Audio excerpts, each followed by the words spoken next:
Hello po mga ka-feeling vlogger. Happy New Year po sa inyo lahat. Kamusta kayo dyan? Grabe, panibagong taon na naman po. Sana puno tayo ng saya, pagmamahal at blessing ang 2025 natin. Pero teka, hindi lang po kasiyahan ang dala ko ngayon. May paalala din ako bilang isang pulis.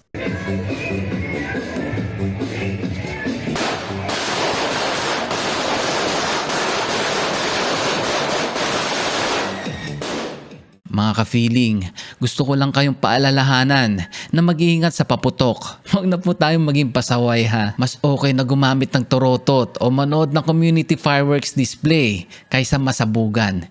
Dito sa Quezon City, meron tayo sa Quezon City Memorial Circle. Doon po ang fireworks display po natin.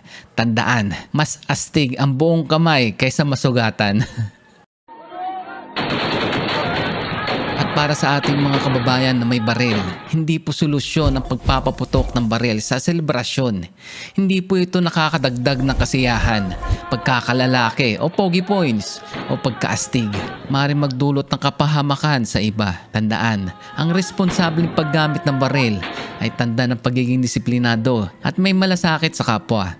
Kung gusto nating mas masaya at ligtas ang pagsalubong ng bagong taon, simulan natin ito ng tamang gawa at tamang disiplina. Sama-sama natin gawin mas ligtas at mas masaya ang bawat selebrasyon para sa ating lahat. At higit sa lahat, alagaan natin ang ating mga sarili at mga pamilya. Ang tunay na selebrasyon ay yung lahat ay ligtas at masaya.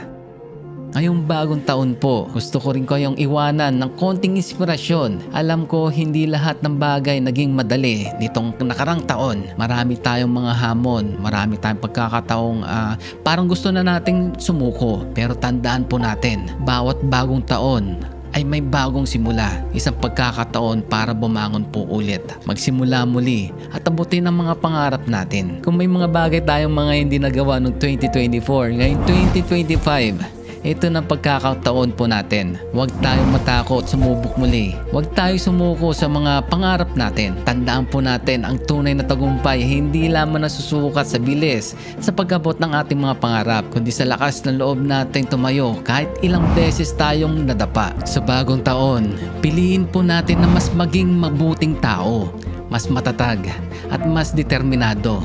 Magtiwala tayo sa sarili nating kakayahan.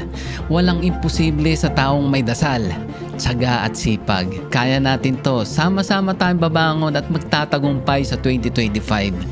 Panibagong taon, panibagong pagkakataon. Let's make it count. Kapit lang sa mga pangarap, mga ka-feeling. At ka-feeling nyo ako, kadamay nyo ako, at kakampi nyo ako. Kaya magtiwala sa sarili. Magtiwala tayo sa Diyos at lagi nating piliin ang tama. Tandaan, sa dulo ng hirap, may ginhawa. Kaya natin to. Once again, Happy New Year. Maging masaya, ligtas at responsable tayo sa selebrasyon. Cheers to new beginnings. Kita-kits po tayo ulit, mga ka-feeling. Ingat palagi. Once again, this is your brother Lord Wally, ang feeling vlogger nyo po. God bless. Peace out. Happy New Year! Kala nyo. Happy New Year! Ano ba yan? Happy New Year! Happy New Year! Happy New Year! Happy New Year! Happy New Year! Happy New Year! Happy New Year! Happy New Year, everyone!